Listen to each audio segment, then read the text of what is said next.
Who is Donald Trump? Donald John Trump, born June 14, 1946, is an American politician, media personality, and businessman who served as the 45th President of the United States from 2017 to 2021. Trump graduated from the Wharton School of the University of Pennsylvania with a bachelor's degree in 1968. He became president of his father's real estate business in 1971 and renamed it the Trump Organization. He expanded the company's operations to building and renovating skyscrapers, hotels, casinos, and golf courses. He later started side ventures, mostly by licensing his name. From 2004 to 2015, he co-produced and hosted the reality television series The Apprentice.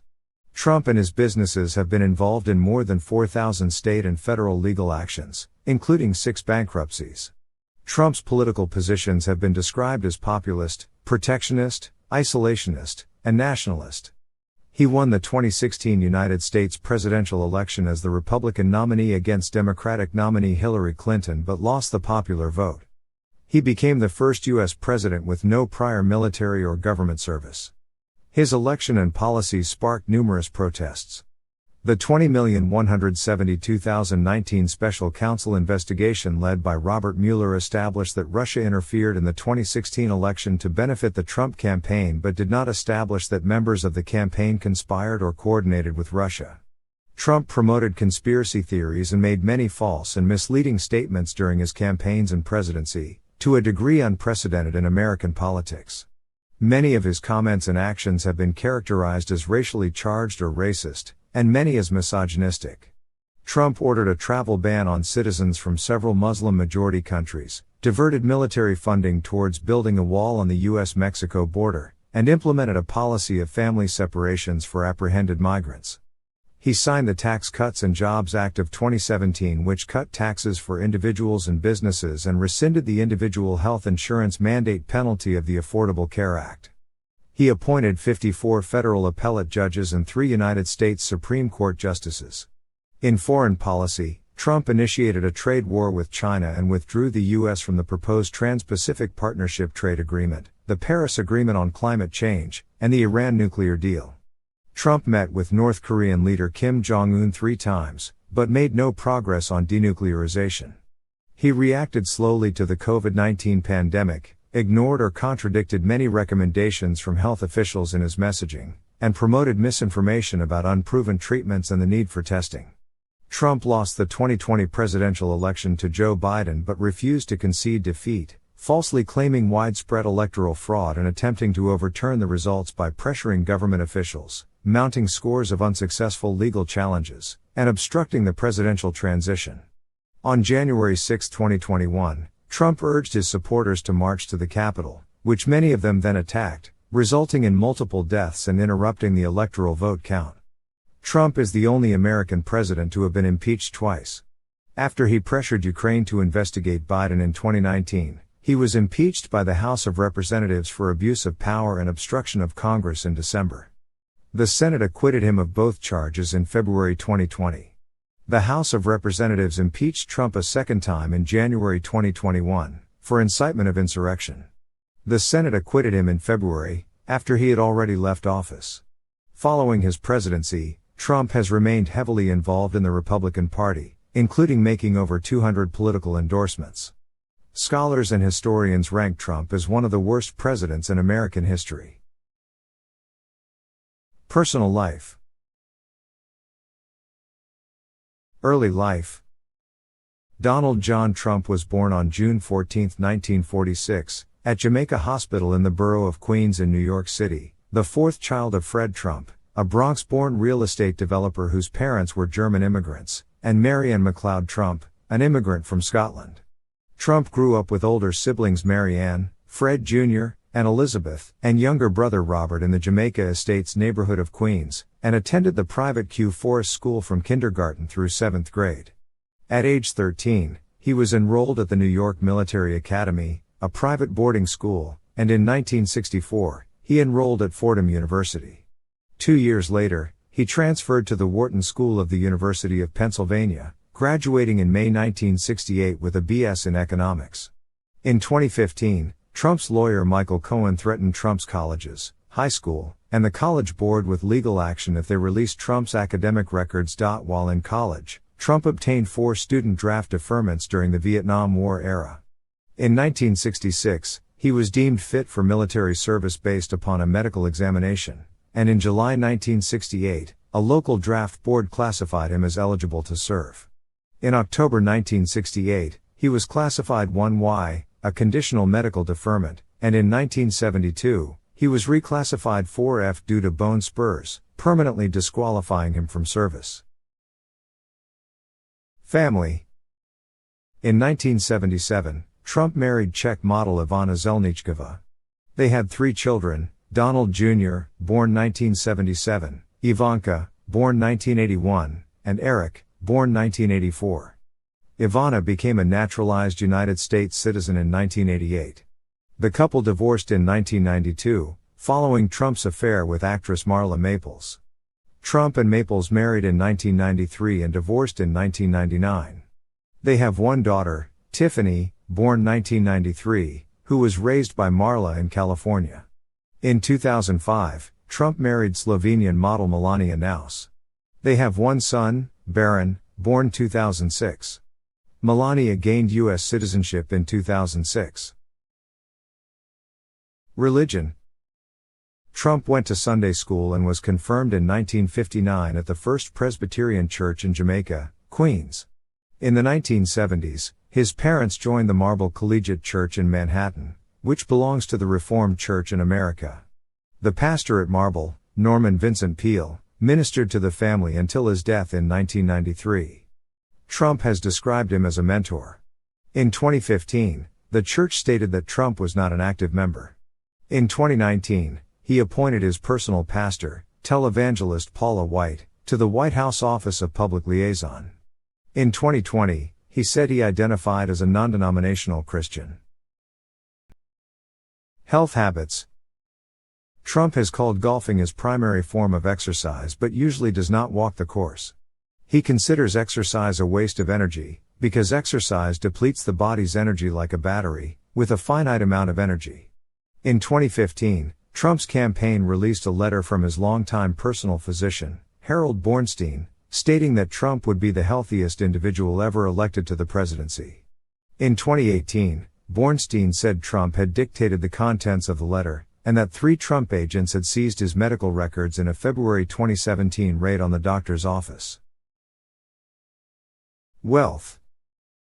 In 1982, Trump made the initial Forbes list of wealthy people for holding a share of his family's estimated $200 million net worth. His losses in the 1980s dropped him from the list between 1990 and 1995. After filing the mandatory financial disclosure report with effect in July 2015, he announced a net worth of about $10 billion. Records released by the FEC showed at least $1.4 billion in assets and $265 million in liabilities. Forbes estimated his net worth at $4.5 billion in 2015 and $3.1 billion in 2018. In its 2021 billionaires ranking, it was $2.4 billion, 1,299th in the world, making him one of the wealthiest officeholders in American history. Journalist Jonathan Greenberg reported in 2018 that Trump, using the pseudonym John Barron and claiming to be a Trump Organization official, called him in 1984 to falsely assert that he owned in excess of 90% of the Trump family's business, to secure a higher ranking on the Forbes 400 list of wealthy Americans. Greenberg also wrote that Forbes had vastly overestimated Trump's wealth and wrongly included him on the Forbes 400 rankings of 1982, 1983, and 1984. Trump has often said he began his career with a small loan of $1 million from his father, and that he had to pay it back with interest. He was a millionaire by age 8, borrowed at least $60 million from his father, largely failed to repay those loans, and received another $413 million, adjusted for inflation, from his father's company. In 2018, he and his family were reported to have committed tax fraud, and the New York Tax Department began investigating. His investments underperformed the stock and New York property markets. Forbes estimated in October 2018 that his net worth declined from $4.5 billion in 2015 to $3.1 billion in 2017 and his product licensing income from $23 million to $3 million. Contrary to his claims of financial health and business acumen, Trump's tax returns from 1985 to 1994 show net losses totaling $1.17 billion. The losses were higher than those of almost every other American taxpayer. The losses in 1990 and 1991, more than $250 million each year, were more than double those of the nearest losers. In 1995, his reported losses were $915.70 million. Over 20 years, Trump lost hundreds of millions of dollars and deferred declaring $287 million in forgiven debt as taxable income. His income mainly came from his share in The Apprentice and businesses in which he was a minority partner, and his losses mainly from majority-owned businesses. Much income was in tax credits for his losses, which let him avoid annual income tax payments or lowered them to $750.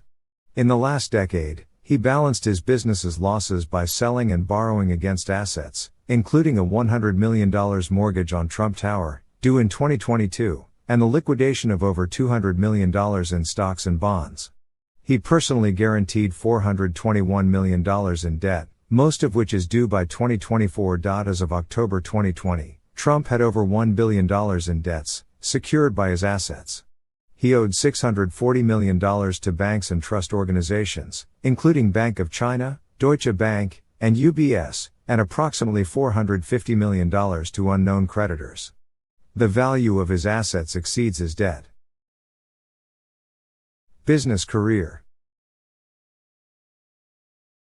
Real estate.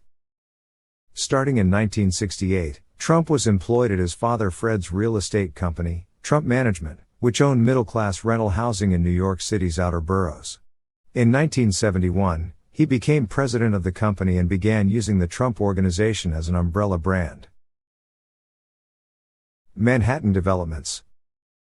Trump attracted public attention in 1978 with the launch of his family's first Manhattan venture, the renovation of the derelict Commodore Hotel, adjacent to Grand Central Terminal. The financing was facilitated by a $400 million city property tax abatement arranged by Fred Trump, who also, jointly with Hyatt, guaranteed a $70 million in bank construction financing. The hotel reopened in 1980 as the Grand Hyatt Hotel, and that same year, Trump obtained rights to develop Trump Tower, a mixed-use skyscraper in Midtown Manhattan. The building houses the headquarters of the Trump Corporation and Trump's PAC and was Trump's primary residence until 2019. In 1988, Trump acquired the Plaza Hotel in Manhattan with a loan of $425 million from a consortium of banks. 2 years later, the hotel filed for bankruptcy protection, and a reorganization plan was approved in 1992.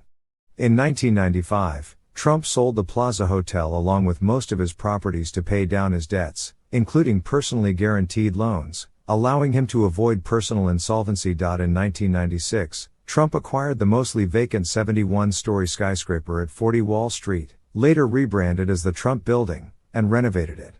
In the early 1990s, Trump won the right to develop a 70-acre, 28 hectares, tract in the Lincoln Square neighborhood near the Hudson River. Struggling with debt from other ventures in 1994, Trump sold most of his interest in the project to Asian investors, who were able to finance completion of the project, Riverside South. Mar-a-Lago. In 1985, Trump acquired the Mar-a-Lago estate in Palm Beach, Florida. In 1995, he converted the estate into a private club with an initiation fee and annual dues. He continued to use a wing of the house as a private residence. In 2019, Trump declared Mar-a-Lago his primary residence. Atlantic City Casinos. In 1984, Trump opened Harrah's at Trump Plaza, a hotel and casino in Atlantic City, New Jersey, with financing and management help from the Holiday Corporation. It was unprofitable, and Trump paid Holiday $70 million in May 1986 to take sole control. Trump had earlier bought a hotel and casino in Atlantic City from the Hilton Corporation for $320 million. On completion in 1985, it became Trump Castle. His wife Ivana managed it until 1988. Trump bought a third Atlantic City venue in 1988, the Trump Taj Mahal. It was financed with $675 million in junk bonds and completed for $1.1 billion, opening in April 1990. It went bankrupt in 1989. Reorganizing left him with half his initial stake and required him to personally guarantee future performance. To reduce his $900 million of personal debt, he sold his failing Trump shuttle airline, his mega yacht, the Trump Princess, which had been leased to his casinos and kept docked, and other businesses. In 1995, Trump founded Trump Hotels and Casino Resorts, THCR, which assumed ownership of Trump Plaza, Trump Castle, and the Trump Casino in Gary, Indiana. THCR purchased the Taj Mahal in 1996 and went bankrupt in 2004, 2009, and 2014, leaving Trump with 10% ownership. He remained chairman until 2009. Golf courses. The Trump Organization began building and buying golf courses in 1999. It owns 14 and manages another 3 Trump-branded courses worldwide. Trump visited a Trump Organization property on 428, nearly 1 in 3, of the 1,461 days of his presidency, and is estimated to have played 261 rounds of golf, one every 5.6 days. Branding and licensing. The Trump name has been licensed for various consumer products and services, including foodstuffs, apparel, adult learning courses, and home furnishings.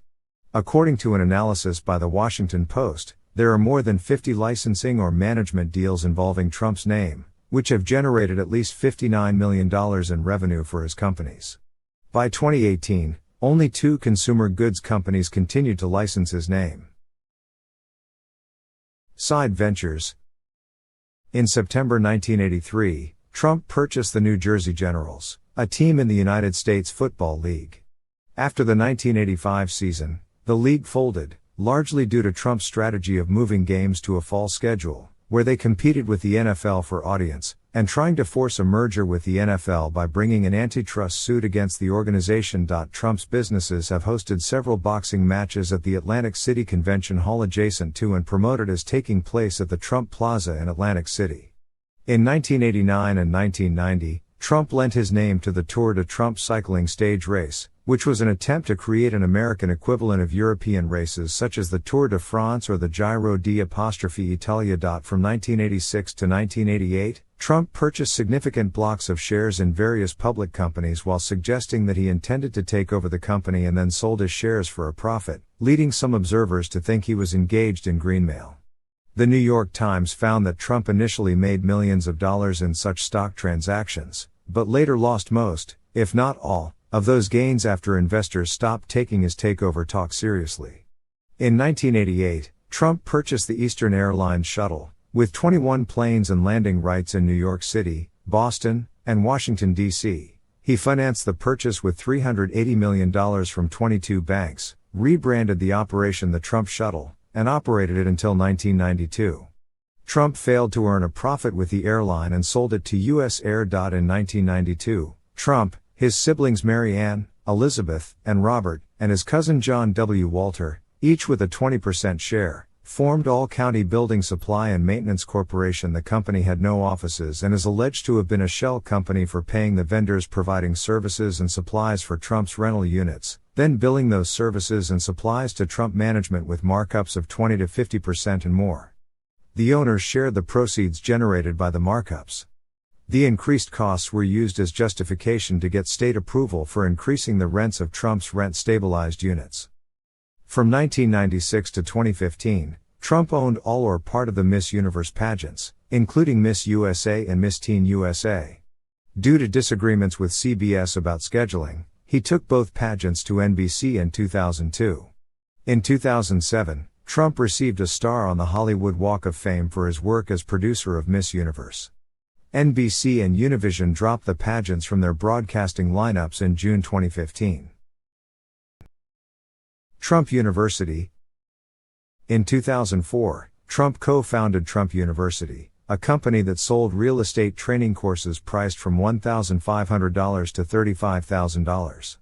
After New York state authorities notified the company that its use of the word university violated state law, as it was not an academic institution, Its name was changed to Trump Entrepreneur Initiative in 2010. In 2013, the state of New York filed a $40 million civil suit against Trump University, alleging that the company made false statements and defrauded consumers. In addition, 2 class actions were filed in federal court against Trump and his companies. Internal documents revealed that employees were instructed to use a hard sell approach, and former employees testified that Trump University had defrauded or lied to its students. Shortly after he won the 2016 presidential election, Trump agreed to pay a total of $25 million to settle the 3 cases. Foundation. The Donald J. Trump Foundation was a private foundation established in 1988. In the foundation's final years, its funds mostly came from donors other than Trump, who did not donate any personal funds to the charity from 2009 until 2014. The foundation gave to health care and sports-related charities, as well as conservative groups. In 2016, The Washington Post reported that the charity had committed several potential legal and ethical violations, including alleged self-dealing and possible tax evasion. Also in 2016, the New York State Attorney General's office said the foundation appeared to be in violation of New York laws regarding charities and ordered it to immediately cease its fundraising activities in New York. Trump's team announced in December 2016 that the foundation would be dissolved. In June 2018, the New York Attorney General's office filed a civil suit against the foundation, Trump, and his adult children, seeking $2.8 million in restitution and additional penalties. In December 2018, the foundation ceased operation and dispersed all its assets to other charities. In November 2019, a New York State judge ordered Trump to pay $2 million to a group of charities for misusing the foundation's funds, in part to finance his presidential campaign. Legal affairs and bankruptcies. Fixer Roy Cohn served as Trump's lawyer and mentor for 13 years in the 1970s and 1980s. According to Trump, Cohn sometimes waived fees due to their friendship. In 1973, Cohn helped Trump countersue the United States government for $100 million over its charges that Trump's properties had racial discriminatory practices. Trump and Cohn lost that case when the countersuit was dismissed and the government's case went forward. In 1975, an agreement was struck requiring Trump's properties to furnish the New York Urban League with a list of all apartment vacancies, every week for 2 years, among other things. Cohn introduced political consultant Roger Stone to Trump, who enlisted Stone's services to deal with the federal government. As of November 2016, Trump and his businesses had been involved in more than 4,000 state and federal legal actions, according to a running tally by USA Today. While Trump has not filed for personal bankruptcy, his over-leveraged hotel and casino businesses in Atlantic City and New York filed for Chapter 11 bankruptcy protection 6 times between 1991 and 2009. They continued to operate while the banks restructured debt and reduced Trump's shares in the properties. During the 1980s, more than 70 banks had lent Trump $4 billion, but in the aftermath of his corporate bankruptcies of the early 1990s, most major banks declined to lend to him, with only Deutsche Bank still willing to lend money. After the January 6 United States Capitol attack, the bank decided not to do business with Trump or his company in the future. In April 2019, the House Oversight Committee issued subpoenas seeking financial details from Trump's banks, Deutsche Bank and Capital One, and his accounting firm, Mazars USA. In response, Trump sued the banks, Mazars, and committee chair Elijah Cummings to prevent the disclosures. In May, D.C. District Court Judge Amit Mehta ruled that Mazars must comply with the subpoena, and Judge Edgardo Ramos of the Southern District Court of New York ruled that the banks must also comply. Trump's attorneys appealed the rulings, arguing that Congress was attempting to usurp the exercise of law enforcement authority that the Constitution reserves to the executive branch. Media career. Film and television. Trump made cameo appearances in many films and television shows from 1985 to 2001. Trump had a sporadic relationship with the professional wrestling promotion WWE since the late 1980s. He appeared at WrestleMania 23 in 2007 and was inducted into the celebrity wing of the WWE Hall of Fame in 2013. Starting in the 1990s, Trump was a guest about 24 times on the nationally syndicated Howard Stern Show. He also had his own short-form talk radio program called Trumped. 1 to 2 minutes on weekdays, from 2004 to 2008.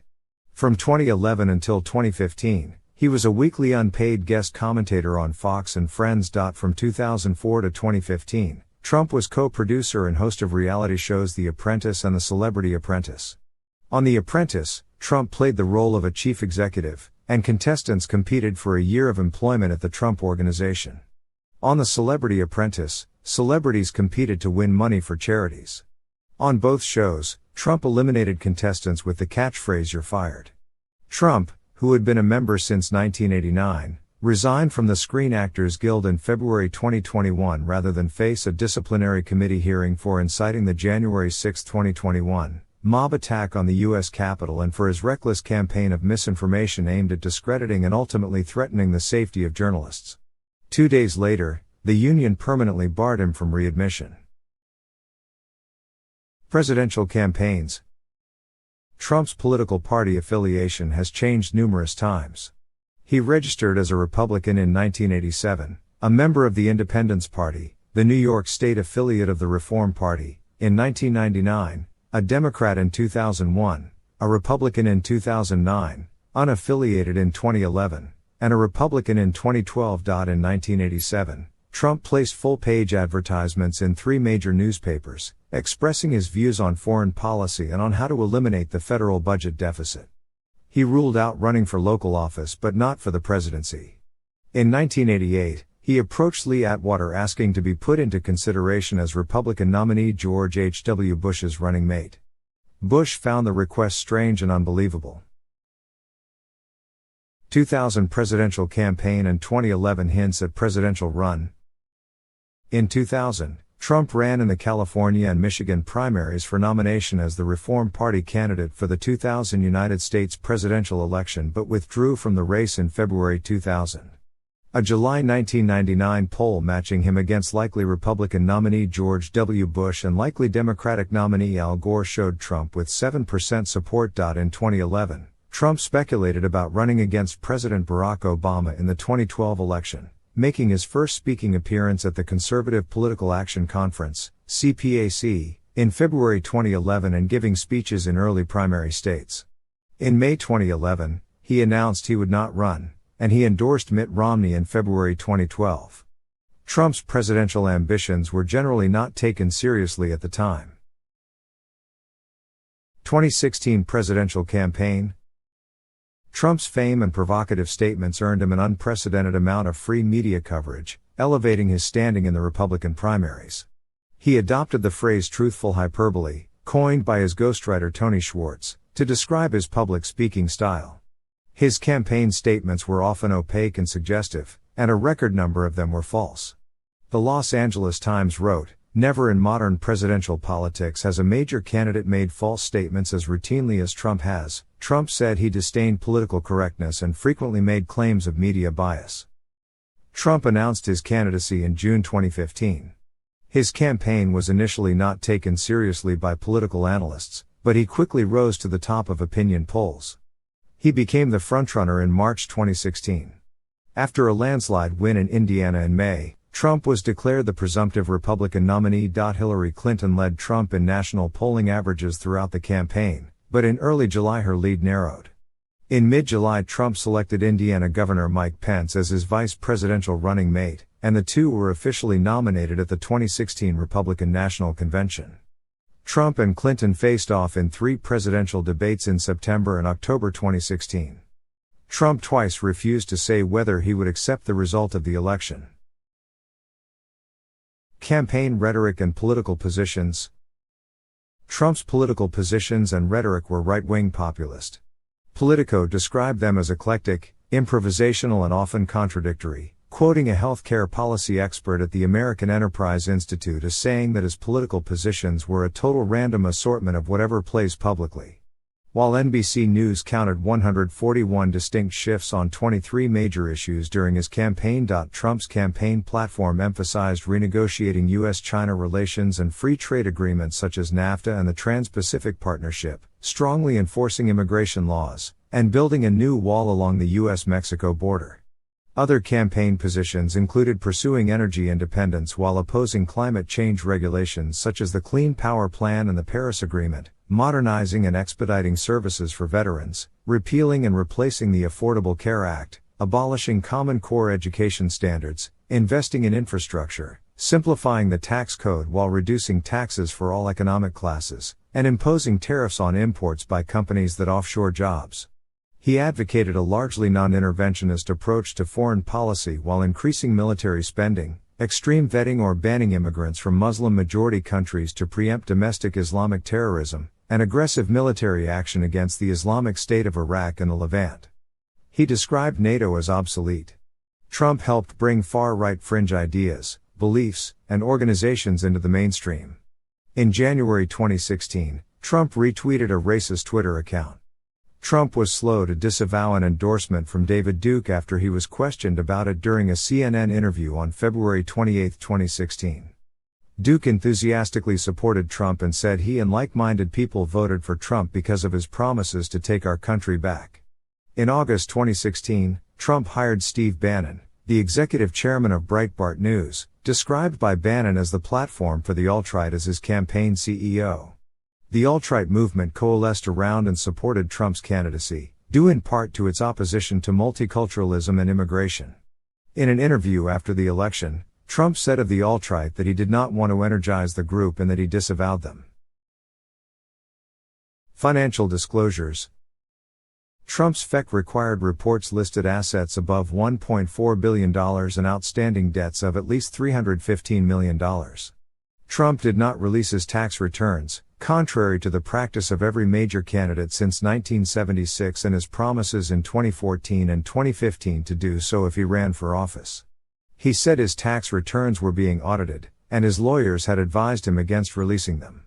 After a lengthy court battle to block release of his tax returns and other records to the Manhattan District Attorney for a criminal investigation, including 2 appeals by Trump to the United States Supreme Court, in February 2021 the High Court allowed the records to be released to the prosecutor for review by a grand jury. In October 2016, portions of Trump's state filings for 1995 were leaked to a reporter from the New York Times.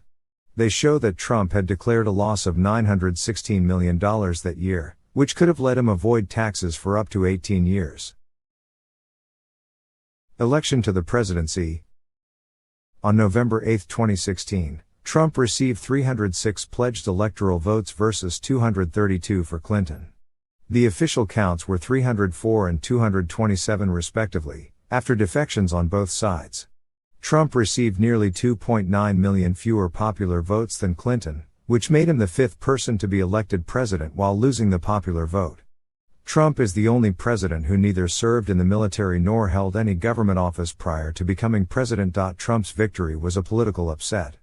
Polls had consistently shown Clinton with a nationwide, though diminishing, lead, as well as an advantage in most of the competitive states. Trump's support had been modestly underestimated, while Clinton's had been overestimated. Trump won 30 states, included were Michigan, Pennsylvania, and Wisconsin, which had been part of what was considered a blue wall of Democratic strongholds since the 1990s. Clinton won 20 states and the District of Columbia. Trump's victory marked the return of an undivided Republican government, a Republican White House combined with Republican control of both chambers of Congress. Trump's election victory sparked protests in major U.S. cities in the days following the election. On the day after Trump's inauguration, an estimated 2.6 million people worldwide, including an estimated 500,000 in Washington, D.C., protested against Trump in the women's marches. Presidency, 2017 to 2021.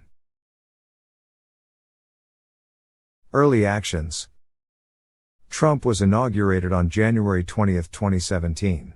During his first week in office, he signed 6 executive orders, interim procedures in anticipation of repealing the Affordable Care Act, Obamacare, withdrawal from the Trans-Pacific Partnership negotiations, reinstatement of the Mexico City policy, authorizing the Keystone XL and Dakota Access Pipeline construction projects, reinforcing border security, and beginning the planning and design process to construct a wall along the U.S. border with Mexico. Trump's daughter Ivanka and son-in-law Jared Kushner became his assistant and senior advisor, respectively. Conflicts of interest.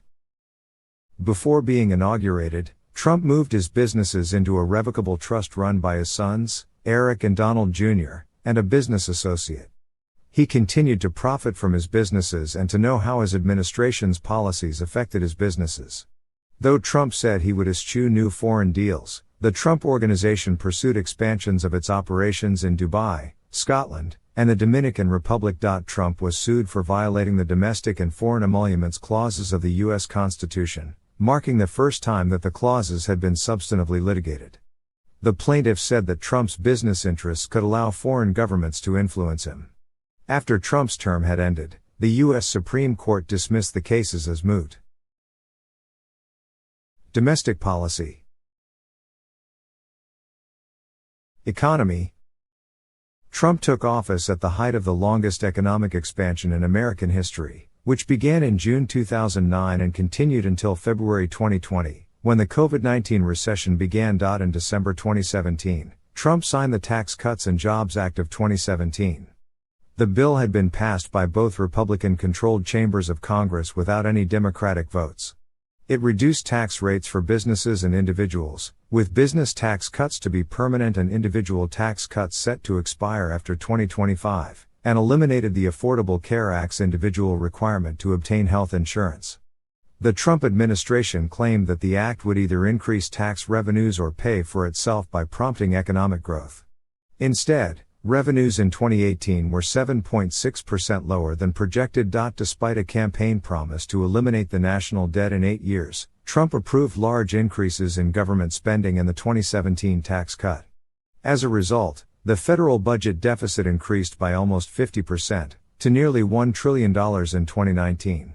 Under Trump, the U.S. national debt increased by 39%, reaching $27.75 trillion by the end of his term. The U.S. debt-to-GDP ratio also hit a post-World War II high.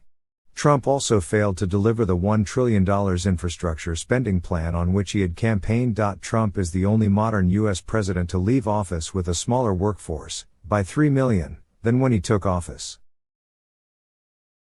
Energy and climate. Trump rejects the scientific consensus on climate change. He reduced the budget for renewable energy research by 40% and reversed Obama-era policies directed at curbing climate change. In June 2017, Trump announced the withdrawal of the United States from the Paris Agreement, making the U.S. the only nation in the world to not ratify the agreement. Trump rolled back more than 100 federal environmental regulations, including those that curbed greenhouse gas emissions, air and water pollution, and the use of toxic substances. He weakened protections for animals and environmental standards for federal infrastructure projects, and expanded permitted areas for drilling and resource extraction, such as allowing drilling in the Arctic Refuge. Trump aimed to boost the production and exports of fossil fuels. Under Trump, natural gas expanded, but coal continued to decline. Deregulation. On January 30, 2017, Trump signed Executive Order 13,771, which directed that for every new regulation administrative agencies issue, at least 2 prior regulations be identified for elimination. Agency defenders expressed opposition to Trump's criticisms, saying the bureaucracy exists to protect people against well-organized, well-funded interest groups. Trump dismantled many federal regulations on health, labor, and the environment, among other topics. Trump signed 14 Congressional Review Act resolutions repealing federal regulations, among them a bill that made it easier for severely mentally ill persons to buy guns. During his first 6 weeks in office, he delayed, suspended or reversed 90 federal regulations, often made after requests by the regulated industries. Health care. During his campaign, Trump vowed to repeal and replace the Affordable Care Act, ACA. Trump scaled back the implementation of the ACA through Executive Orders 13,765 and 13,813. Trump expressed a desire to let Obamacare fail. His administration cut the ACA enrollment period in half and drastically reduced funding for advertising and other ways to encourage enrollment. Trump falsely claimed he saved the coverage of pre-existing conditions provided by the ACA. In June 2018, the Trump administration joined 18 Republican-led states in arguing before the Supreme Court that the elimination of the individual mandate had rendered the ACA unconstitutional. If they had succeeded, it would have eliminated health insurance coverage for up to 23 million Americans.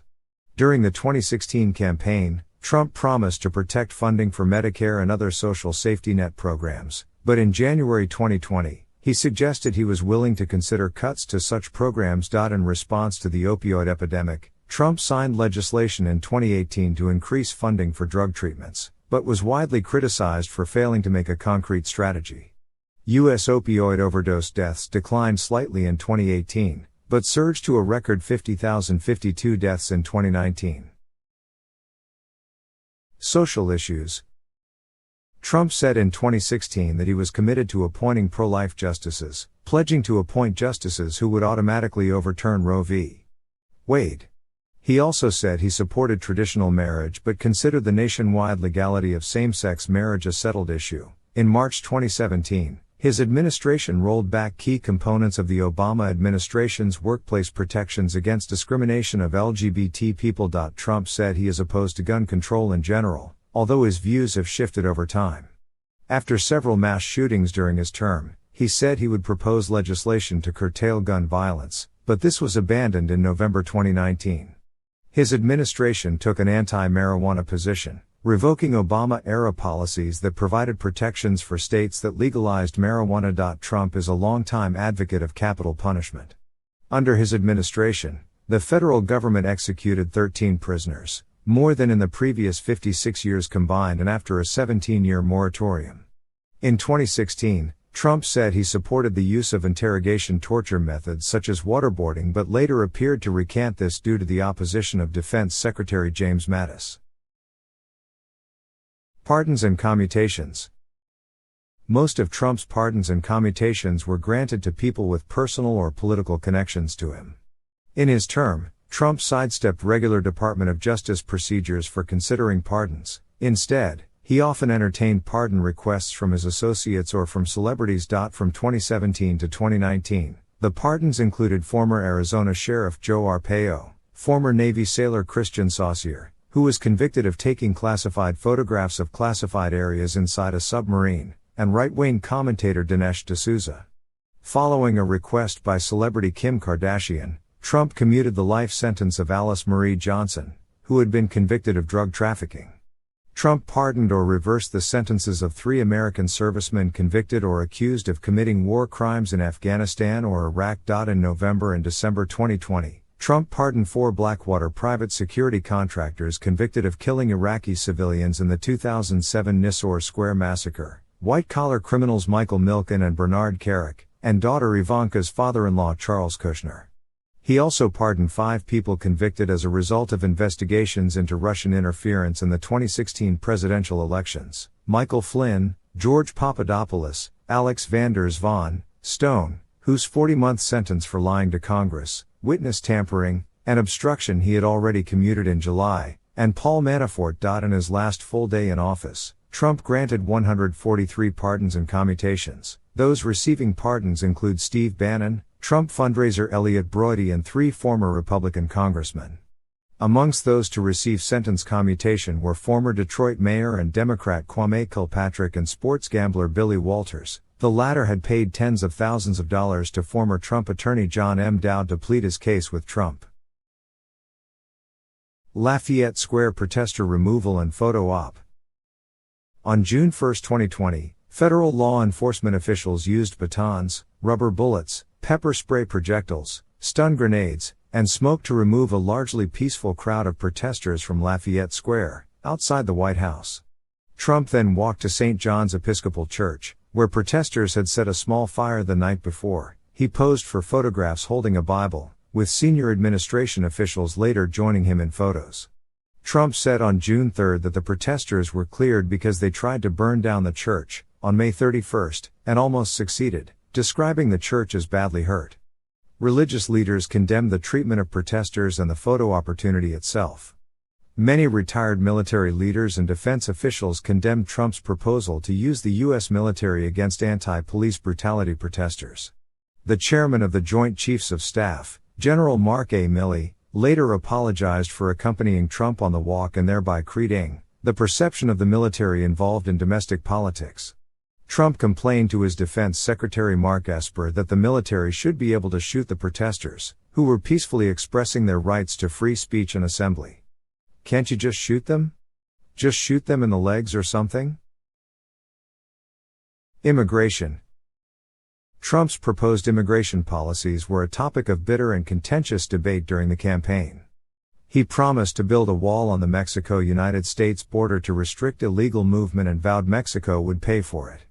He pledged to deport millions of illegal immigrants residing in the United States, and criticized birthright citizenship for incentivizing anchor babies.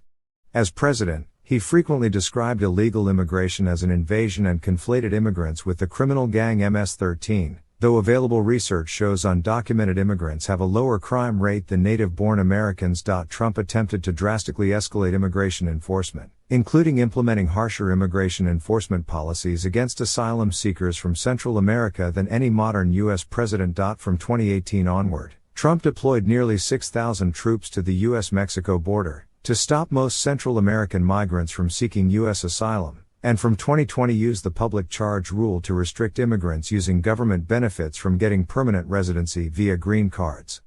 Trump has reduced the number of refugees admitted into the U.S. to record lows. When Trump took office, the annual limit was 110,000. Trump set a limit of 18,000 in the 2020 fiscal year and 15,000 in the 2021 fiscal year. Additional restrictions implemented by the Trump administration caused significant bottlenecks in processing refugee applications, resulting in fewer refugees accepted compared to the allowed limits. Travel ban. Following the 2015 San Bernardino attack, Trump proposed to ban Muslim foreigners from entering the United States until stronger vetting systems could be implemented. He later reframed the proposed ban to apply to countries with a proven history of terrorism.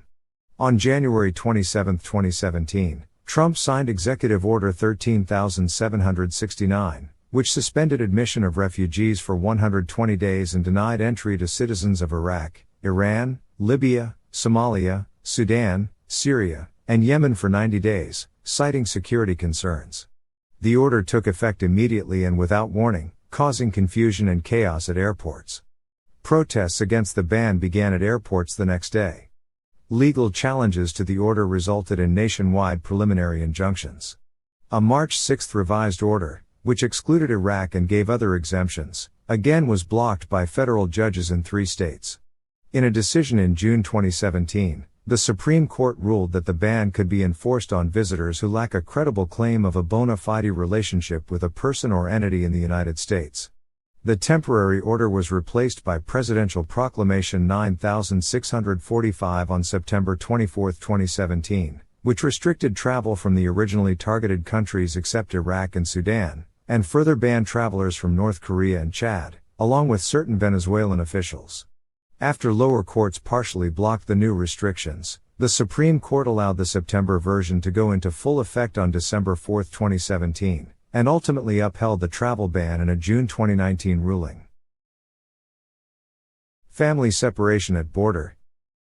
The Trump administration separated more than 5,400 children of migrant families from their parents at the U.S.-Mexico border while attempting to enter the U.S., a sharp increase in the number of family separations at the border starting from the summer of 2017.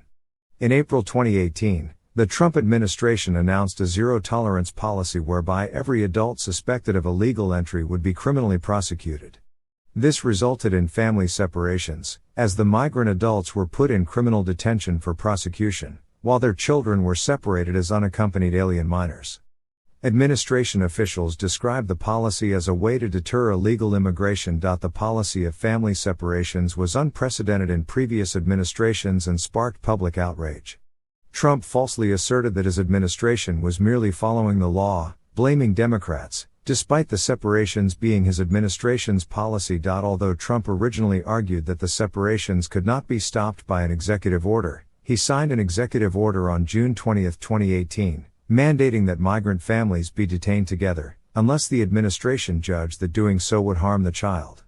On June 26, 2018, a federal judge concluded that the Trump administration had no system in place to keep track of the separated children, nor any effective measures for family communication and reunification. The judge ordered for the families to be reunited, and family separation stopped, except where the parents are judged unfit to take care of the child, or if there is parental approval. Despite the federal court order, the Trump administration continued to practice family separations, with more than 1,000 migrant children separated. Trump wall and government shutdown. One of Trump's central campaign promises was to build a 1,000-mile, 1,600 kilometers, border wall to Mexico and have Mexico pay for it. By the end of his term, the U.S. had built 40 miles, 64 kilometers, of new primary wall and 33 miles, 53 kilometers, of secondary wall in locations where there had been no barriers and 365 miles, 587 kilometers, of primary or secondary border fencing replacing dilapidated or outdated barriers. In 2018, Trump refused to extend government funding unless Congress allocated $5.6 billion in funds for the border wall, resulting in the federal government partially shutting down for 35 days from December 2018 to January 2019, the longest U.S. government shutdown in history. Around 800,000 government employees were furloughed or worked without pay. Trump and Congress ended the shutdown by approving temporary funding that provided delayed payments to government workers but no funds for the wall. The shutdown resulted in an estimated permanent loss of $3 billion to the economy, according to the Congressional Budget Office.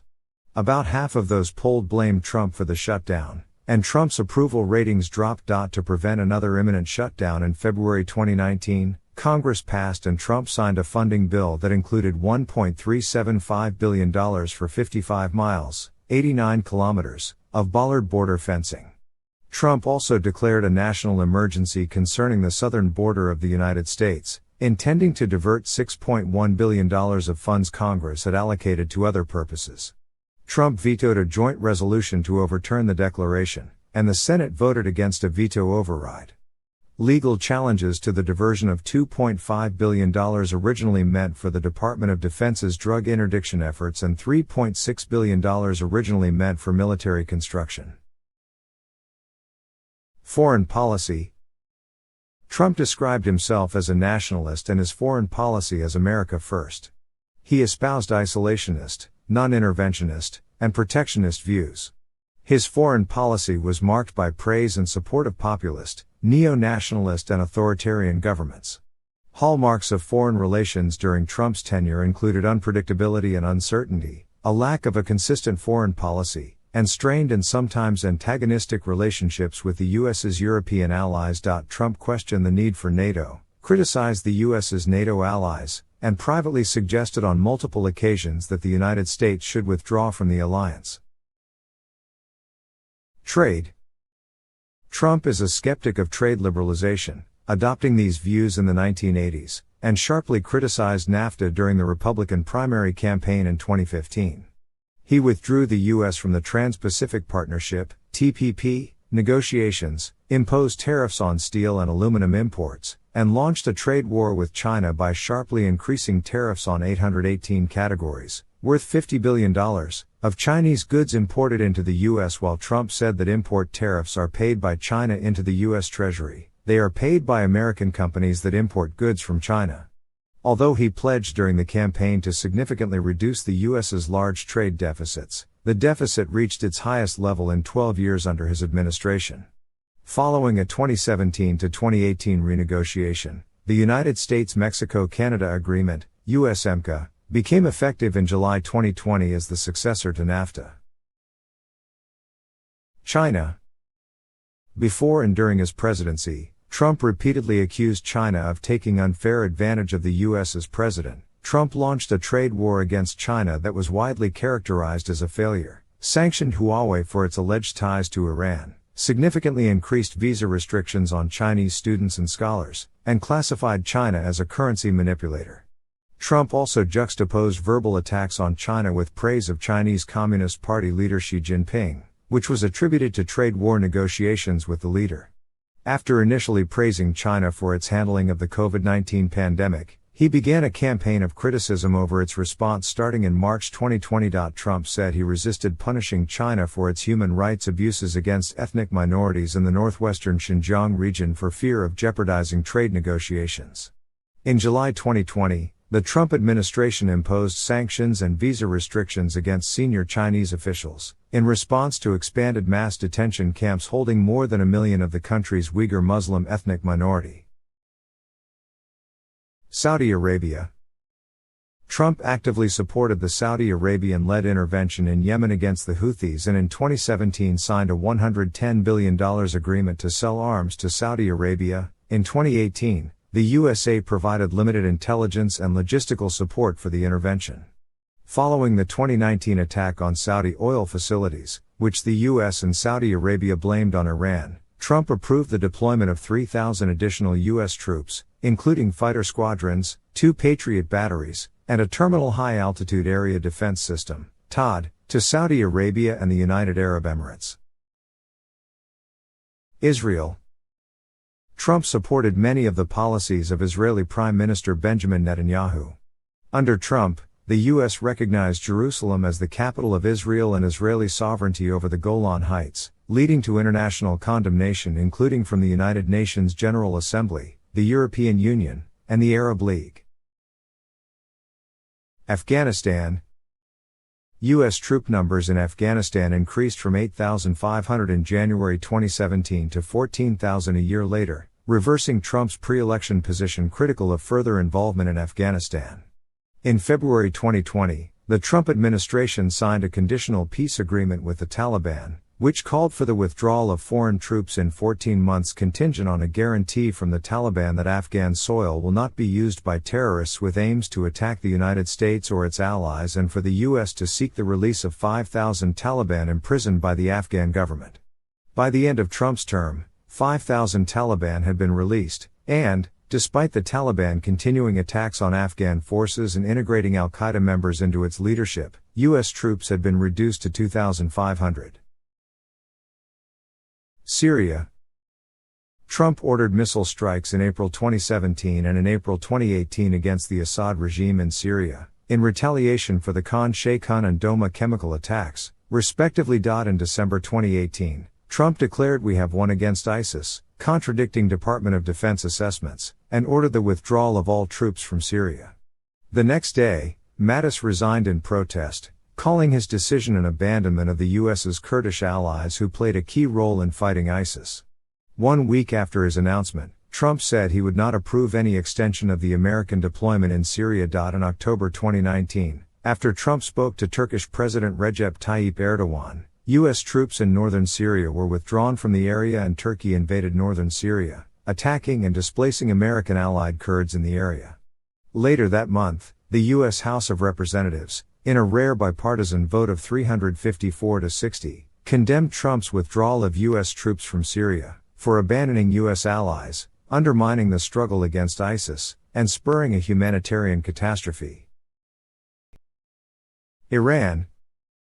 After an Iranian missile test on January 29, 2017, and Houthi attacks on Saudi warships, the Trump administration sanctioned 12 companies and 13 individuals suspected of being involved in Iran's missile program. In May 2018, Trump withdrew the United States from the Joint Comprehensive Plan of Action, JCPOA, the 2015 agreement between Iran, the U.S., and 5 other countries that lifted most economic sanctions against Iran in return for Iran agreeing to restrictions on its nuclear program. Analysts determined Iran moved closer to developing a nuclear weapon since the withdrawal. In January 2020, Trump ordered a U.S. airstrike that killed Iranian general and Quds Force commander Qasem Soleimani, Iraqi Popular Mobilization Forces commander Abu Mahdi al-Mohandes, and 8 other people. Trump publicly threatened to attack Iranian cultural sites, or react in a disproportionate manner if Iran retaliated. Several days later, Iran retaliated with a ballistic missile strike against 2 U.S. airbases in Iraq and accidentally shot down Ukraine International Airlines Flight 752 after takeoff from Tehran Airport. Trump downplayed the severity of the missile strike and the brain injuries sustained by service members, denying them Purple Heart awards. In August 2020, the Trump administration unsuccessfully attempted to trigger a mechanism that was part of the agreement and would have led to the return of UN sanctions against Iran. North Korea. In 2017, when North Korea's nuclear weapons were increasingly seen as a serious threat, Trump escalated his rhetoric, warning that North Korean aggression would be met with fire and fury like the world has never seen. In 2017, Trump declared that he wanted North Korea's complete denuclearization, and engaged in name-calling with leader Kim Jong-un. After this period of tension, Trump and Kim exchanged at least 27 letters in which the two men described a warm personal friendship. Trump met Kim 3 times, in Singapore in 2018, in Hanoi in 2019, and in the Korean Demilitarized Zone in 2019. Trump became the first sitting U.S. president to meet a North Korean leader or to set foot on North Korean soil. Trump also lifted some U.S. sanctions against North Korea. However, no denuclearization agreement was reached, and talks in October 2019 broke down after one day. While conducting no nuclear tests since 2017, North Korea continued to build up its arsenal of nuclear weapons and ballistic missiles. Russia. The Trump administration watered down the toughest penalties the U.S. had imposed on Russian entities after its 2014 annexation of Crimea. Trump withdrew the U.S. from the Intermediate Range Nuclear Forces Treaty, citing alleged Russian noncompliance, and supported a potential return of Russia to the G7. Trump repeatedly praised and rarely criticized Russian President Vladimir Putin, but opposed some actions of the Russian government. After he met Putin at the Helsinki summit in July 2018, Trump drew bipartisan criticism for accepting Putin's denial of Russian interference in the 2016 presidential election, rather than accepting the findings of U.S. intelligence agencies.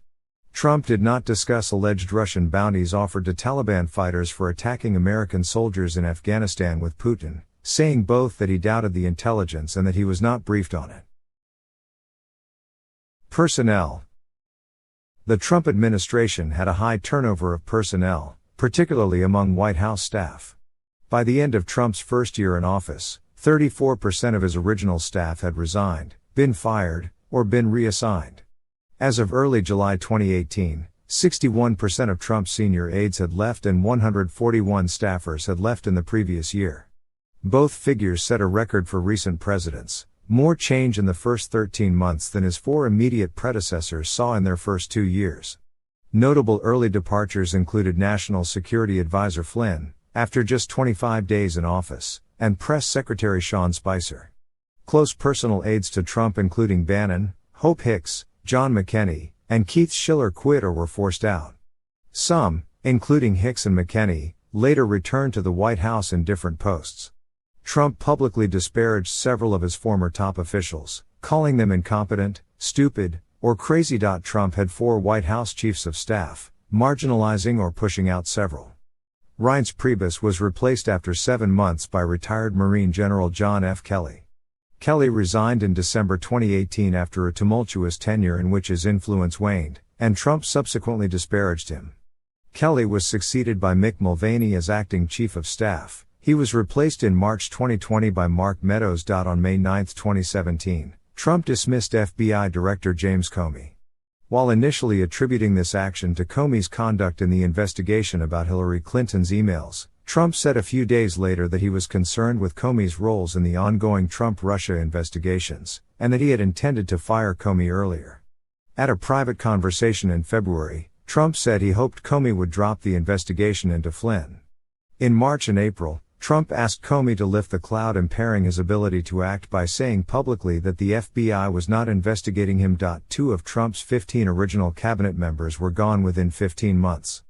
Health and Human Services Secretary Tom Price was forced to resign in September 2017 due to excessive use of private charter jets and military aircraft. Environmental Protection Agency Administrator Scott Pruitt resigned in 2018 and Secretary of the Interior Ryan Zinke in January 2019 amid multiple investigations into their conduct. Trump was slow to appoint second-tier officials in the executive branch, saying many of the positions are unnecessary. In October 2017, there were still hundreds of sub-cabinet positions without a nominee. By January 8, 2019, of 706 key positions, 433 had been filled, 61%, and Trump had no nominee for 264, 37%. Judiciary. Trump appointed 226 Article III judges, including 54 to the Courts of Appeals and 3 to the Supreme Court, Neil Gorsuch, Brett Kavanaugh, and Amy Coney Barrett. As president, Trump disparaged courts and judges whom he disagreed with, often in personal terms, and questioned the judiciary's constitutional authority. Trump's attacks on the courts have drawn rebukes from observers, including sitting federal judges, who are concerned about the effect of Trump's statements on the judicial independence and public confidence in the judiciary. COVID-19 pandemic. In December 2019, COVID-19 erupted in Wuhan, China. The SARS-CoV-2 virus spread worldwide within weeks. The first confirmed case in the U.S. was reported on January 20, 2020. The outbreak was officially declared a public health emergency by Health and Human Services, HHS, Secretary Alex Azar on January 31, 2020. Trump's public statements on COVID-19 were at odds with his private statements. In February 2020, Trump publicly asserted that the outbreak in the U.S. was less deadly than influenza, was very much under control, and would soon be over. At the same time, he acknowledged the opposite in a private conversation with Bob Woodward. In March 2020, Trump privately told Woodward that he was deliberately playing it down in public so as not to create panic. Initial response. Trump was slow to address the spread of the disease, initially dismissing the imminent threat and ignoring persistent public health warnings and calls for action from health officials within his administration and Secretary Azar. Instead, throughout January and February he focused on economic and political considerations of the outbreak. By mid-March, most global financial markets had severely contracted in response to the emerging pandemic. Trump continued to claim that a vaccine was less than a year away, although HHS and Centers for Disease Control and Prevention, CDC, officials had repeatedly told him that vaccine development would take 12 to 18 months. Trump also falsely claimed that anybody that wants a test can get a test, despite the availability of tests being severely limited. On March 6, Trump signed the Coronavirus Preparedness and Response Supplemental Appropriations Act into law, which provided $8.3 billion in emergency funding for federal agencies. On March 11, the World Health Organization, WHO, recognized the spread of COVID-19 as a pandemic, and Trump announced partial travel restrictions for most of Europe, effective March 13. That same day, he gave his first serious assessment of the virus in a nationwide Oval Office address, calling the outbreak horrible but a temporary moment and saying there was no financial crisis. On March 13, he declared a national emergency, freeing up federal resources. In September 2019, the Trump administration terminated United States Agency for International Development's PREDICT program, a $200 million epidemiological research program initiated in 2009 to provide early warning of pandemics abroad. The program trained scientists in 60 foreign laboratories to detect and respond to viruses that have the potential to cause pandemics. One such laboratory was the Wuhan lab that first identified the virus that causes COVID-19. After revival in April 2020, the program was given 2 6-month extensions to help fight COVID-19 in the U.S. and other countries. On April 22, Trump signed an executive order restricting some forms of immigration to the United States. In late spring and early summer, with infections and death counts continuing to rise, he adopted a strategy of blaming the states for the growing pandemic, rather than accepting that his initial assessments of the course of the pandemic were overly optimistic or his failure to provide presidential leadership. White House Coronavirus Task Force. Trump established the White House Coronavirus Task Force on January 29, 2020. Beginning in mid-March, Trump held a daily task force press conference, joined by medical experts and other administration officials, sometimes disagreeing with them by promoting unproven treatments. Trump was the main speaker at the briefings, where he praised his own response to the pandemic, frequently criticized rival presidential candidate Joe Biden, and denounced the press. On March 16, he acknowledged for the first time that the pandemic was not under control and that months of disruption to daily lives and a recession might occur. His repeated use of the terms Chinese virus and China virus to describe COVID-19 drew criticism from health experts. By early April, as the pandemic worsened and amid criticism of his administration's response, Trump refused to admit any mistakes in his handling of the outbreak, instead blaming the media, Democratic state governors, the previous administration, China, and the World Health Organization, WHO.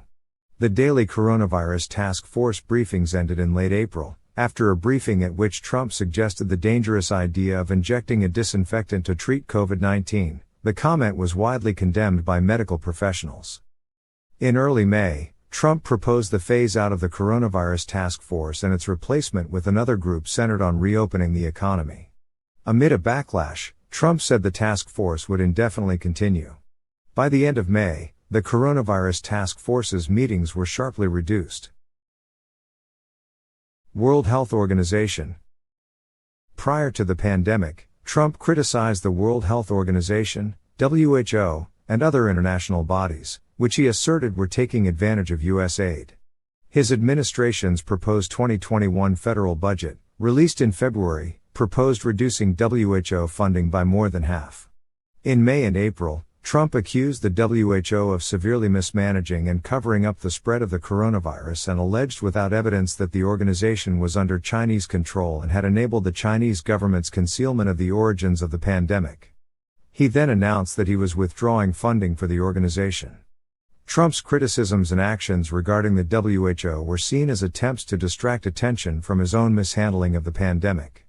In July 2020, Trump announced the formal withdrawal of the United States from the WHO effective July 2021. The decision was widely condemned by health and government officials as short-sighted, senseless, and dangerous. Testing.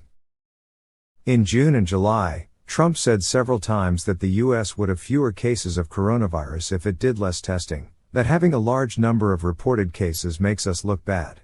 The CDC guideline at the time was that any person exposed to the virus should be quickly identified and tested even if they are not showing symptoms, because asymptomatic people can still spread the virus.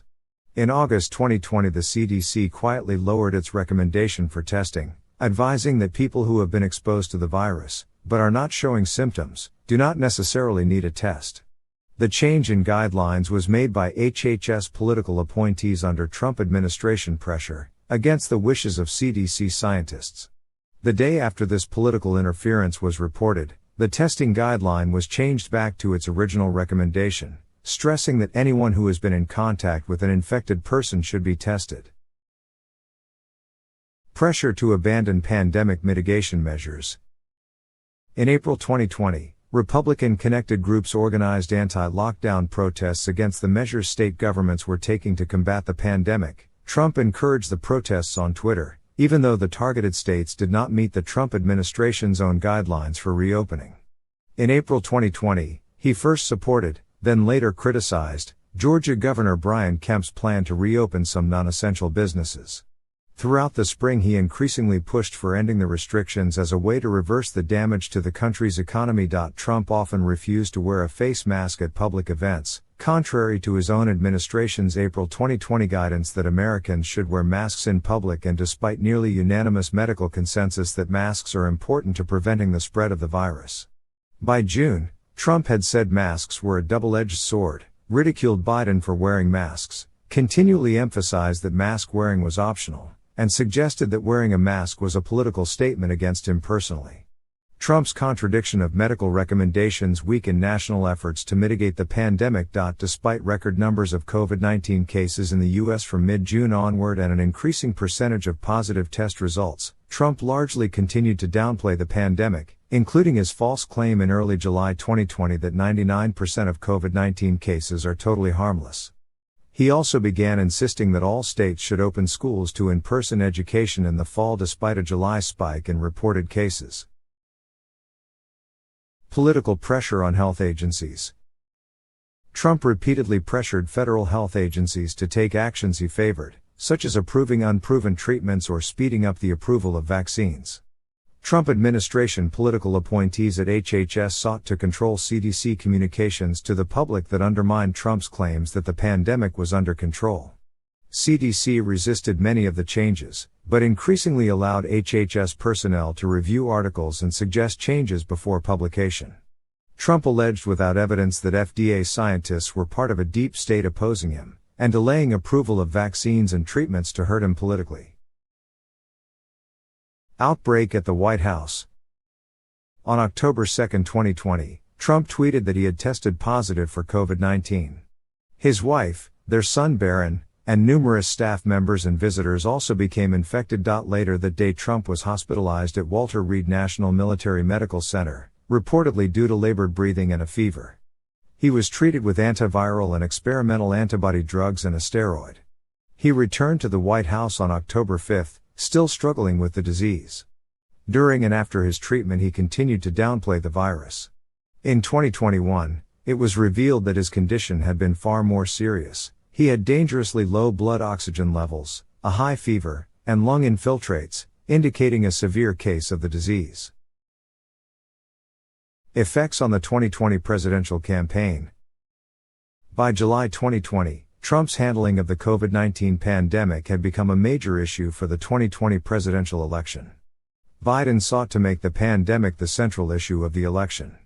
Polls suggested voters blamed Trump for his pandemic response and disbelieved his rhetoric concerning the virus, with an Ipsos/ABC News poll indicating 65% of respondents disapproved of his pandemic response. In the final months of the campaign, Trump repeatedly claimed that the U.S. was rounding the turn in managing the pandemic, despite increasing numbers of reported cases and deaths. A few days before the November 3 election, the United States reported more than 100,000 cases in a single day for the first time. Investigations. After he assumed the presidency, Trump was the subject of increasing Justice Department and congressional scrutiny, with investigations covering his election campaign, transition, and inauguration, actions taken during his presidency, along with his private businesses, personal taxes, and charitable foundation. There were 30 investigations of Trump, including 10 federal criminal investigations, 8 state and local investigations, and 12 congressional investigations. Hush money payments. During the 2016 presidential election campaign, American Media Incorporated, AMI, the parent company of the National Enquirer, and a company set up by Cohen paid Playboy model Karen McDougal and adult film actress Stormy Daniels for keeping silent about their alleged affairs with Trump between 2006 and 2007. Cohen pleaded guilty in 2018 to breaking campaign finance laws, saying he had arranged both payments at the direction of Trump to influence the presidential election. Trump denied the affairs and claimed he was not aware of Cohen's payment to Daniels, but he reimbursed him in 2017. Federal prosecutors asserted that Trump had been involved in discussions regarding non-disclosure payments as early as 2014. Court documents showed that the FBI believed Trump was directly involved in the payment to Daniels, based on calls he had with Cohen in October 2016. Federal prosecutors closed the investigation in 2019, but the Manhattan District Attorney subpoenaed the Trump Organization and AMI for records related to the payments and Trump and the Trump Organization for 8 years of tax returns. Russian election interference. In January 2017, American intelligence agencies, the CIA, the FBI, and the NSA, represented by the Director of National Intelligence, jointly stated with high confidence that the Russian government interfered in the 2016 presidential election to favor the election of Trump. In March 2017, FBI Director James Comey told Congress the FBI, as part of our counterintelligence mission, is investigating the Russian government's efforts to interfere in the 2016 presidential election. That includes investigating the nature of any links between individuals associated with the Trump campaign and the Russian government, and whether there was any coordination between the campaign and Russia's efforts. The links between Trump associates and Russian officials were widely reported by the press. Manafort, one of Trump's campaign managers, worked from December 2004 to February 2010 to help pro-Russian politician Viktor Yanukovych win the Ukrainian presidency. Other Trump associates, including Flynn and Stone, were connected to Russian officials. Russian agents were overheard during the campaign saying they could use Manafort and Flynn to influence Trump. Members of Trump's campaign and later his White House staff, particularly Flynn, were in contact with Russian officials both before and after the November election. On December 29, 2016, Flynn talked with Russian Ambassador Sergei Kislyak about sanctions that were imposed that same day. Flynn later resigned in the midst of controversy over whether he misled Pence. Trump told Kislyak and Sergei Lavrov in May 2017 he was unconcerned about Russian interference in U.S. elections. Trump and his allies promoted a conspiracy theory that Ukraine, rather than Russia, interfered in the 2016 election, which was also promoted by Russia to frame Ukraine. After the Democratic National Committee was hacked, Trump first claimed it withheld its server from the FBI. In actuality, there were more than 140 servers, of which digital copies were given to the FBI. Second, that CrowdStrike, the company that investigated the servers, was Ukraine-based and Ukrainian-owned. In actuality, CrowdStrike is US-based, with the largest owners being American companies. And third, that the server was hidden in Ukraine. Members of the Trump administration spoke out against the conspiracy theories. FBI Crossfire Hurricane and 2017 counterintelligence investigations. The Crossfire Hurricane FBI investigation into possible links between Russia and the Trump campaign was launched in July 2016 during the campaign season. After Trump fired FBI Director James Comey in May 2017, the FBI opened a counterintelligence investigation into Trump's personal and business dealings with Russia. Crossfire Hurricane was folded into the Mueller investigation, but Deputy Attorney General Rod Rosenstein ended the other investigation while giving the Bureau the false impression that Mueller would pursue it. Special Counsel Investigation. In May 2017, Deputy Attorney General Rod Rosenstein appointed Robert Mueller, a former director of the FBI, special counsel for the Department of Justice, DOJ, ordering him to examine any links and/or coordination between the Russian government and the Trump campaign. He privately told Mueller to restrict the investigation to criminal matters in connection with Russia's 2016 election interference.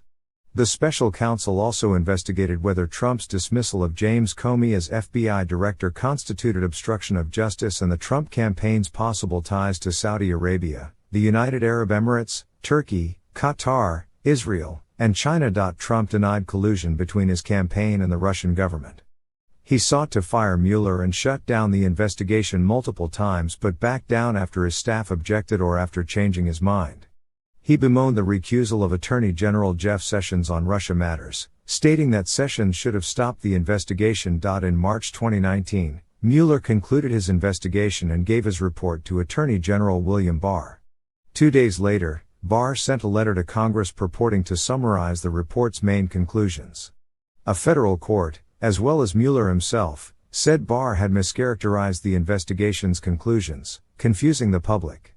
Trump repeatedly and falsely claimed that the investigation exonerated him. The Mueller report expressly stated that it did not exonerate him. A redacted version of the report was publicly released in April 2019.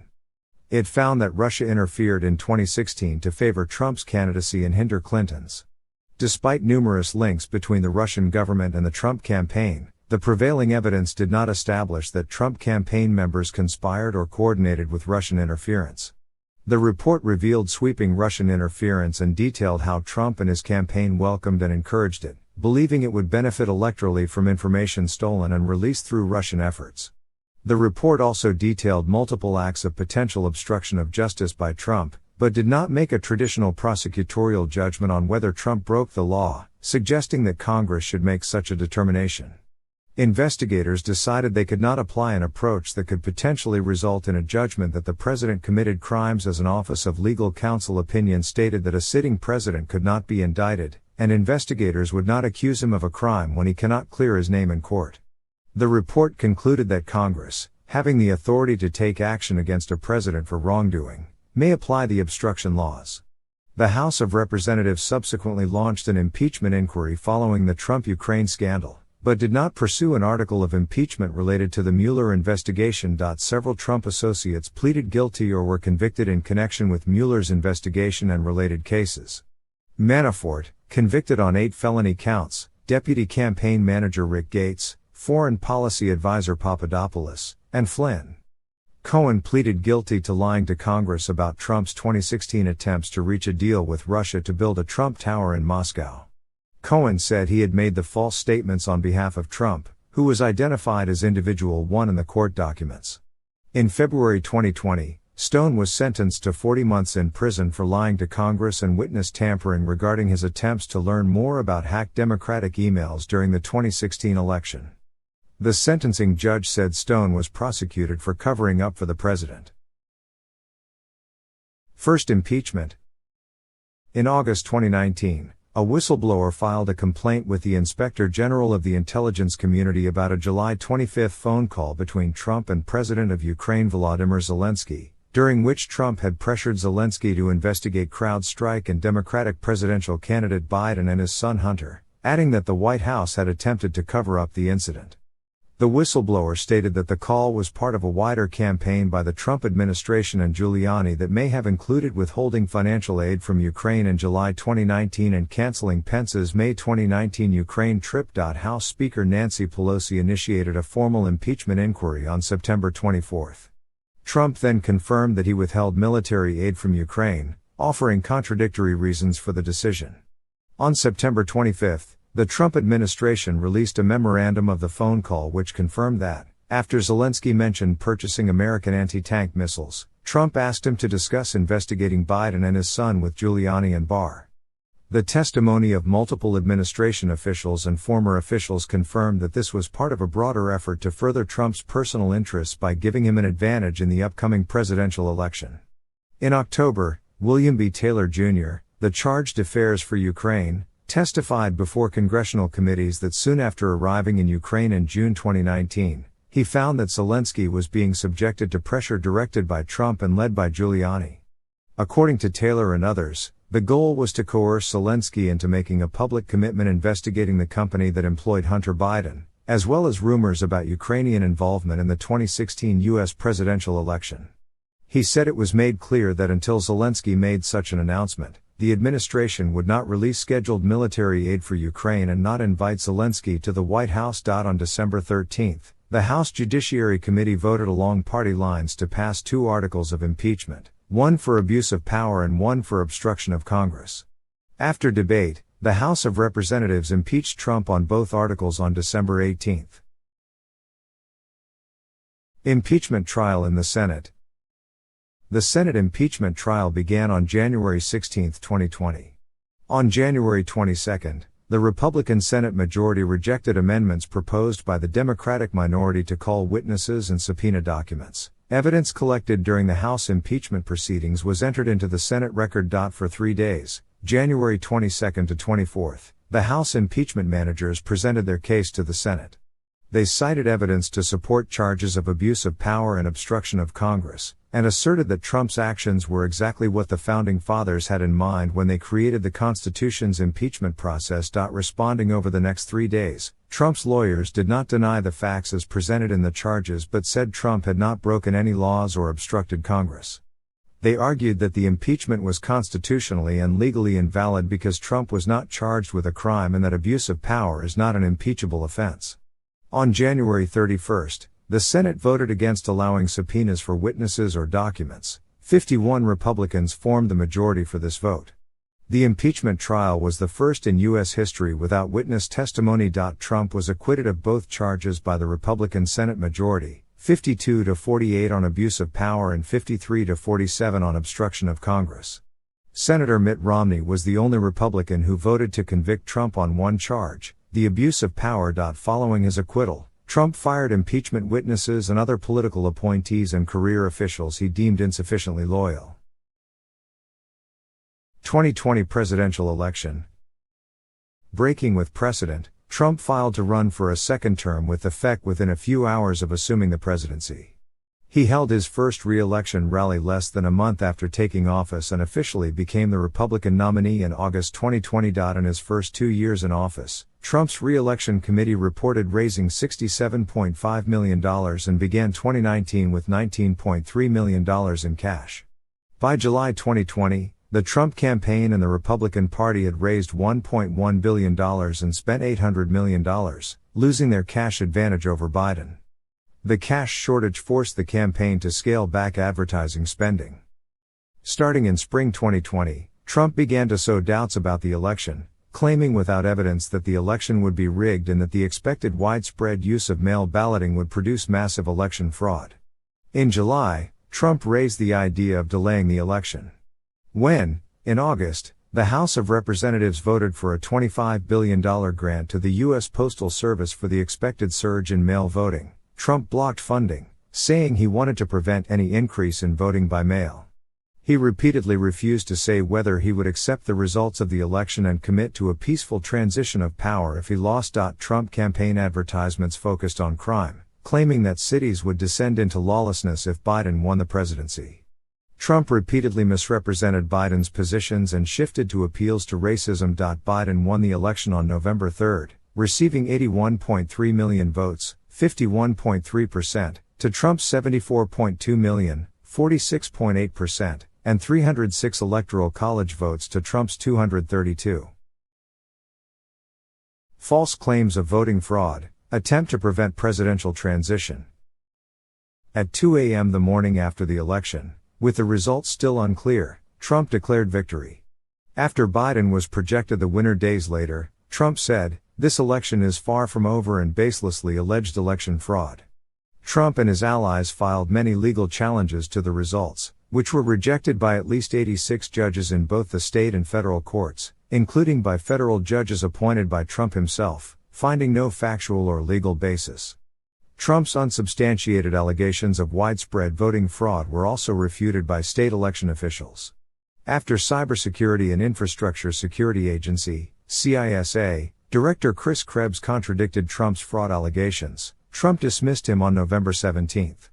On December 11, the U.S. Supreme Court declined to hear a case from the Texas Attorney General that asked the court to overturn the election results in 4 states won by Biden. Trump withdrew from public activities in the weeks following the election.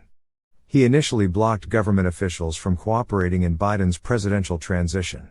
After 3 weeks, the administrator of the General Services Administration declared Biden the apparent winner of the election, allowing the disbursement of transition resources to his team. Trump still did not formally concede while claiming he recommended the GSA begin transition protocols. The Electoral College formalized Biden's victory on December 14.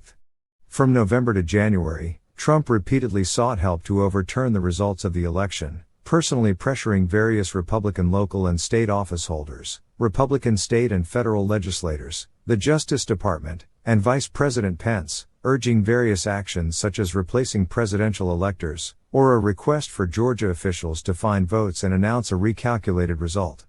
On February 10, 2021, Georgia prosecutors opened a criminal investigation into Trump's efforts to subvert the election in Georgia. Trump did not attend Biden's inauguration, leaving Washington for Florida hours before. Concern about a possible coup attempt or military action. In December 2020, Newsweek reported the Pentagon was on red alert, and ranking officers had discussed what they would do if Trump decided to declare martial law. The Pentagon responded with quotes from defense leaders that the military has no role to play in the outcome of elections. When Trump moved supporters into positions of power at the Pentagon after the November 2020 election, Chairman of the Joint Chiefs of Staff Mark Milley and CIA Director Gina Haspel became concerned about the threat of a possible coup attempt or military action against China or Iran. Milley insisted that he should be consulted about any military orders from Trump, including the use of nuclear weapons, and he instructed Haspel and NSA Director Paul Nakasone to monitor developments closely. January 6 Capitol attack. On January 6, 2021, while congressional certification of the presidential election results was taking place in the United States Capitol, Trump held a rally at the Ellipse, Washington, D.C., where he called for the election result to be overturned and urged his supporters to take back our country by marching to the Capitol to show strength and fight like hell.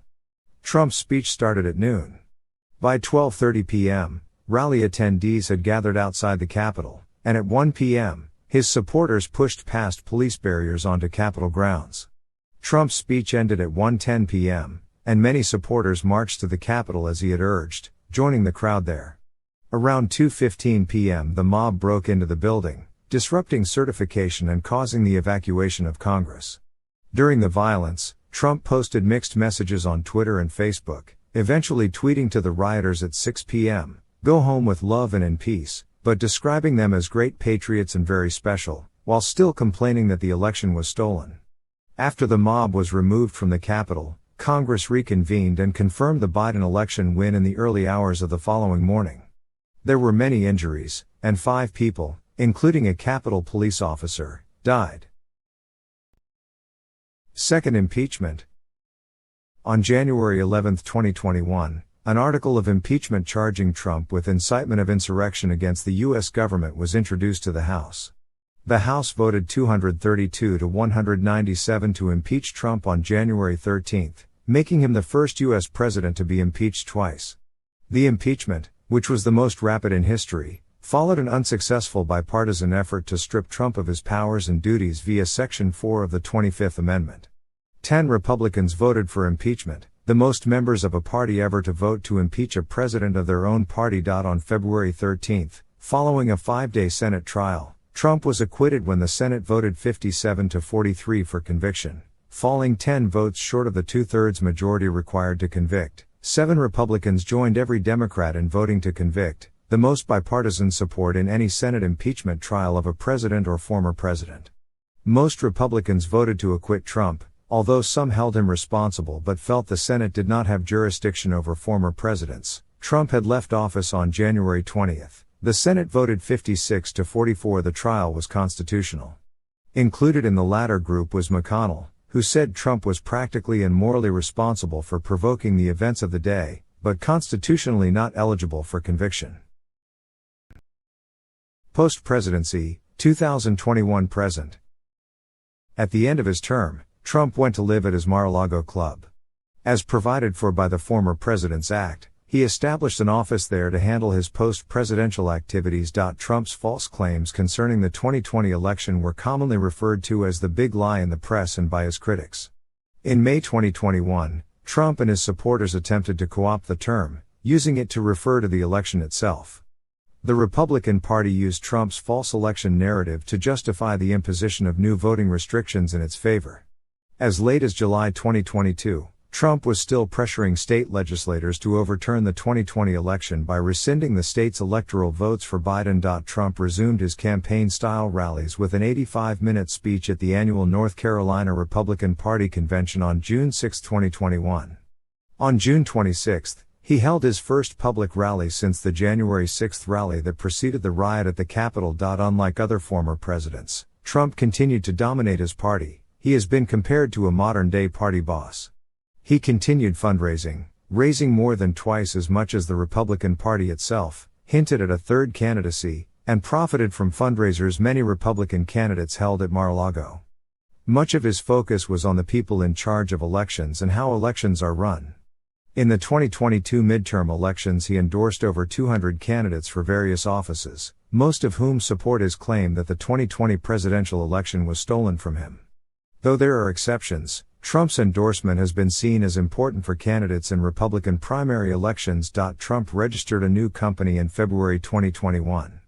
Trump Media and Technology Group, TMTG, was formed for providing social networking services to customers in the United States.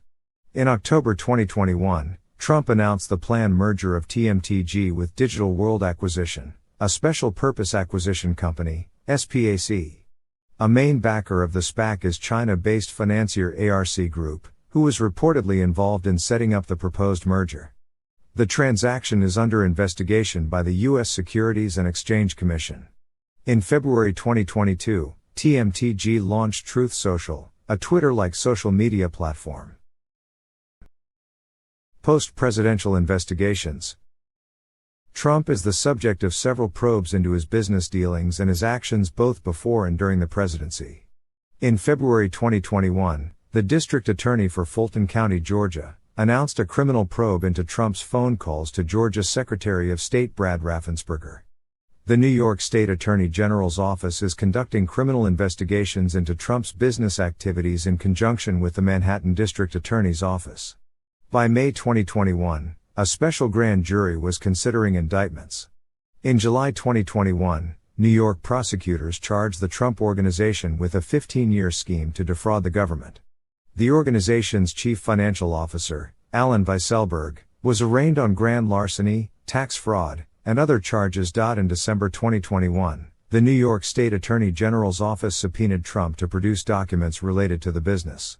On April 25, 2022, New York State Judge Arthur Engoron held Trump in contempt of court for failing to comply with the subpoena. He imposed a fine of $10,000 per day until he complies. Trump was deposed in August and invoked his Fifth Amendment right against self-incrimination more than 400 times. In September 2022, the Attorney General of New York filed a civil fraud case against Trump, his 3 oldest children, and the Trump Organization. FBI investigation. When Trump left the White House in January 2021, he took government documents and material with him to Mar-a-Lago. By May 2021, the National Archives and Records Administration, NARA, the federal agency that preserves government records, realized that important documents had not been turned over to them at the end of Trump's term and asked his office to locate them. In January 2022, they retrieved 15 boxes of White House records from Mar-a-Lago. NARA later informed the Department of Justice that some of the retrieved documents were classified material. The Justice Department began an investigation in April 2022 and convened a grand jury. The Justice Department sent Trump a subpoena for additional material on May 11. On June 3, Justice Department officials visited Mar-a-Lago and received some classified documents from Trump's lawyers. One of the lawyers signed a statement affirming that all material marked as classified had been returned to the government. Later that month, an additional subpoena was sent requesting surveillance footage from Mar-a-Lago, which was provided. On August 8, 2022, FBI agents searched Trump's residence, office, and storage areas at Mar-a-Lago to recover government documents and material Trump had taken with him when he left office in violation of the Presidential Records Act, reportedly including some related to nuclear weapons. The search warrant, authorized by U.S. Attorney General Merrick Garland and approved by a federal magistrate judge, and the written inventory of the seized items were made public on August 12. The text of the search warrant indicates an investigation of potential violations of the Espionage Act and obstruction of justice laws. The items taken in the search included 11 sets of classified documents, 4 of them tagged as top secret and 1 as top secret/SCI, the highest level of classification. Public profile. Approval ratings and scholar surveys. Trump was the only president to never reach a 50% approval rating in the Gallup poll dating to 1938. The approval rating showed a record partisan gap, 88% among Republicans, 7% among Democrats. Until September 2020, the ratings were unusually stable, reaching a high of 49% and a low of 35%. Trump finished his term with a record low approval rating of between 29% and 34%, the lowest of any president since modern polling began, and a record low average of 41% throughout his presidency. In Gallup's annual poll asking Americans to name the man they admire the most, Trump placed second to Obama in 2017 and 2018, tied with Obama for most admired man in 2019, and was named most admired in 2020. Since Gallup started conducting the poll in 1948, Trump is the first elected president not to be named most admired in his first year in office. A Gallup poll in 134 countries comparing the approval ratings of U.S. leadership between the years 2016 and 2017 found that Trump led Obama in job approval in only 29, most of them non-democracies, with approval of U.S. leadership plummeting among allies and G7 countries. Overall ratings were similar to those in the last 2 years of the George W. Bush presidency. By mid-2020, only 16% of international respondents to a 13-nation Pew Research poll expressed confidence in Trump, a lower score than those historically accorded to Russia's Vladimir Putin and China's Xi Jinping. C-SPAN, which has surveyed presidential historians on presidential leadership each time the administration changed since 2000, ranked Trump 4th lowest overall in their Presidential Historians Survey 2021. With Trump rated lowest in the leadership characteristics categories for moral authority and administrative skills. The Siena College Research Institute, SCRI, has surveyed presidential scholars during the second year of the first term of each president since 1982. For the second time, SCRI ranked Trump 3rd lowest overall. He was ranked last on background, integrity, intelligence, foreign policy accomplishments, and executive appointments, and second to last on ability to compromise, executive ability, and present overall view. He was ranked near the bottom in all categories except for luck, willingness to take risks, and party leadership. Social media. Trump's social media presence attracted attention worldwide since he joined Twitter in 2009. He frequently tweeted during the 2016 election campaign and as president, until his ban in the final days of his term. Over 12 years, Trump posted around 57,000 tweets, often using Twitter as a direct means of communication with the public and sidelining the press. In June 2017, a White House press secretary said that Trump's tweets were official presidential statements. Trump often announced terminations of administration officials and cabinet members over Twitter. After years of criticism for allowing Trump to post misinformation and falsehoods, Twitter began to tag some of his tweets with fact-checking warnings in May 2020. In response, Trump tweeted that social media platforms totally silence conservatives, sick voices and that he would strongly regulate or close them down. In the days after the storming of the United States Capitol, Trump was banned from Facebook, Instagram, Twitter and other platforms. Twitter blocked attempts by Trump and his staff to circumvent the ban through the use of others' accounts. The loss of Trump's social media megaphone, including his 88.7 million Twitter followers, diminished his ability to shape events, and prompted a dramatic decrease in the volume of misinformation shared on Twitter.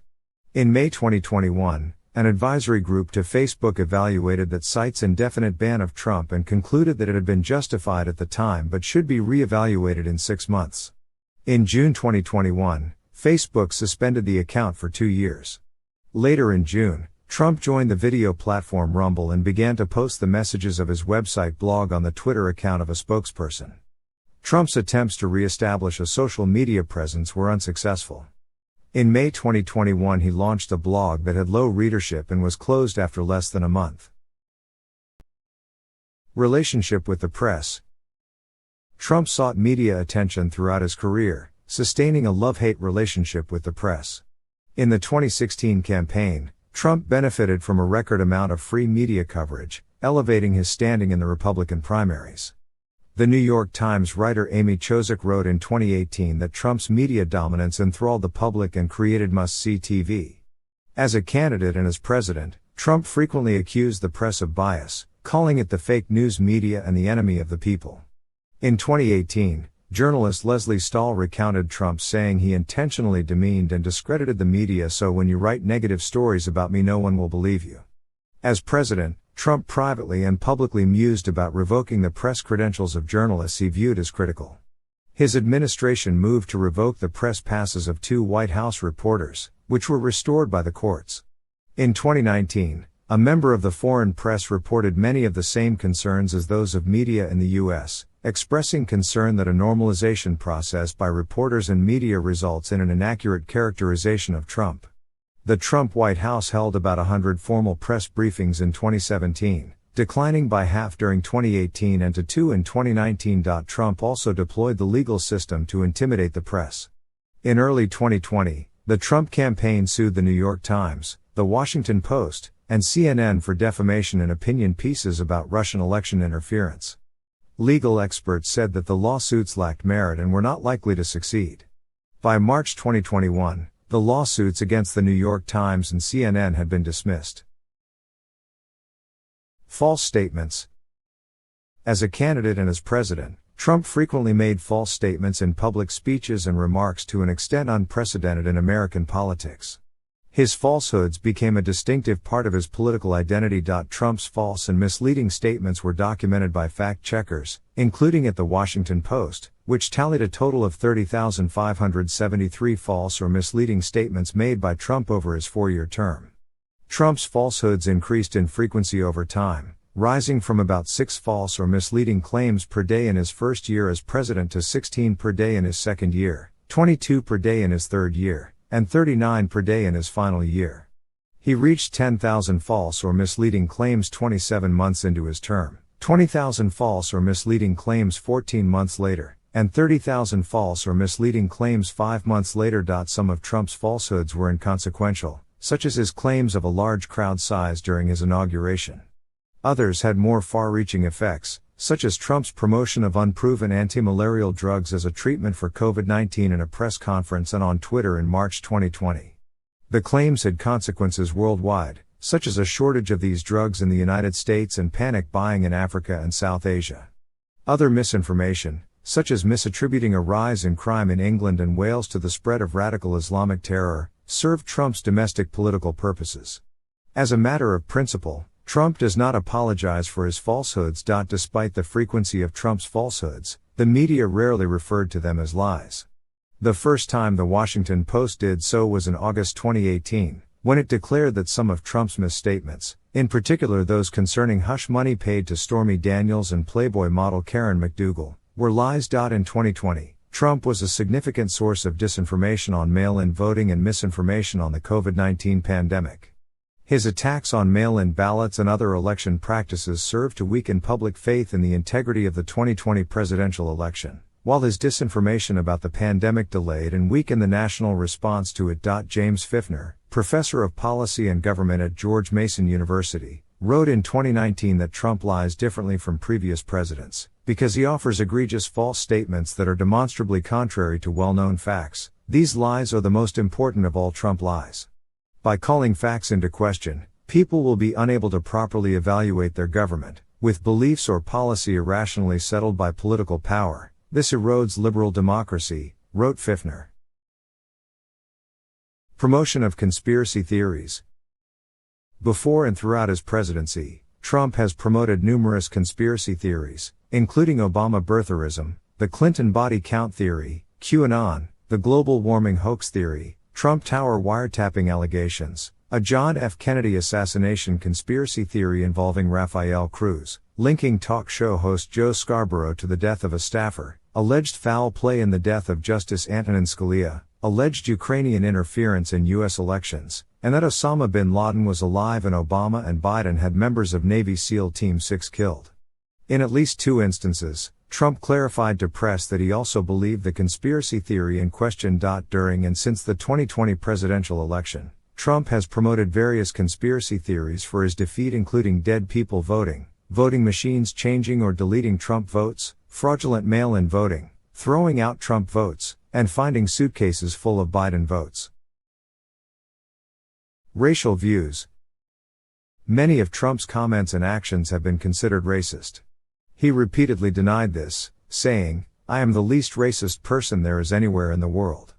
In national polling, about half of respondents said that Trump is racist. A greater proportion believe that he has emboldened racists.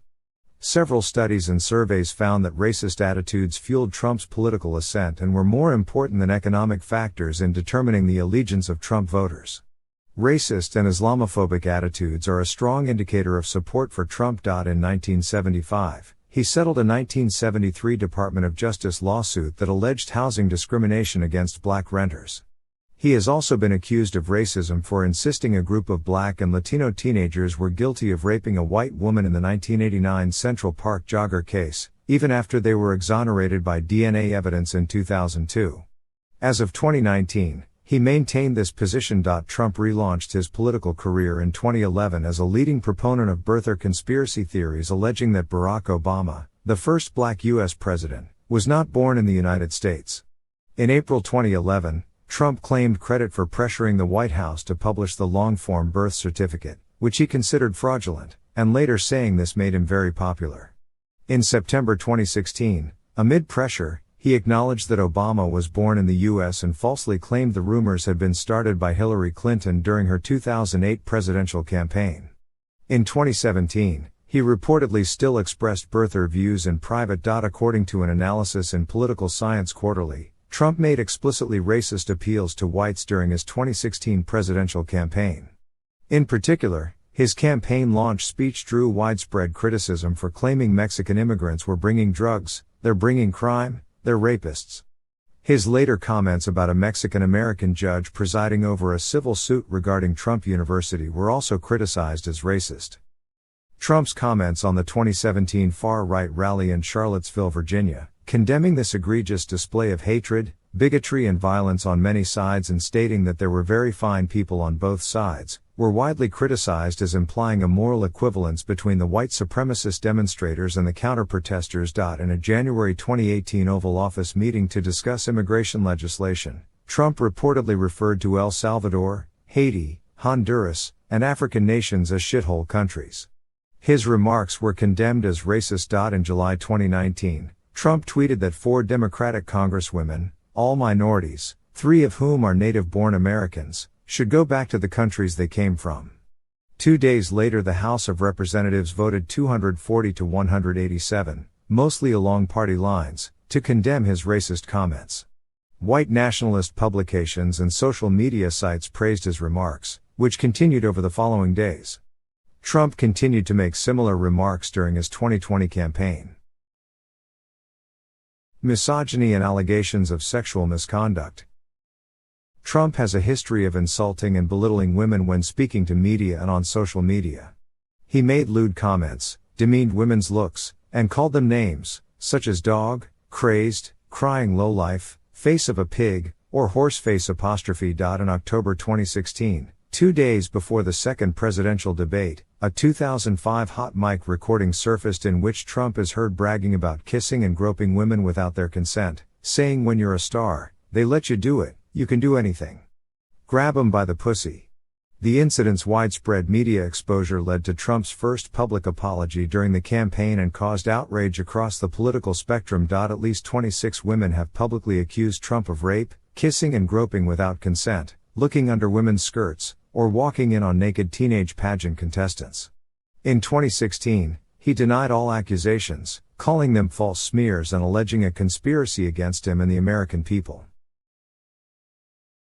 Incitement of violence.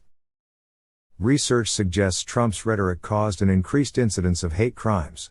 During his 2016 campaign, he urged or praised physical attacks against protesters or reporters. Numerous defendants investigated or prosecuted for violent acts and hate crimes, including participants of the January 6, 2021, storming of the U.S. Capitol, cited Trump's rhetoric in arguing that they were not culpable or should receive a lighter sentence. A nationwide review by ABC News in May 2020 identified at least 54 criminal cases from August 2015 to April 2020 in which Trump was invoked in direct connection with violence or threats of violence, mostly by white men and primarily against members of minority groups. Popular culture.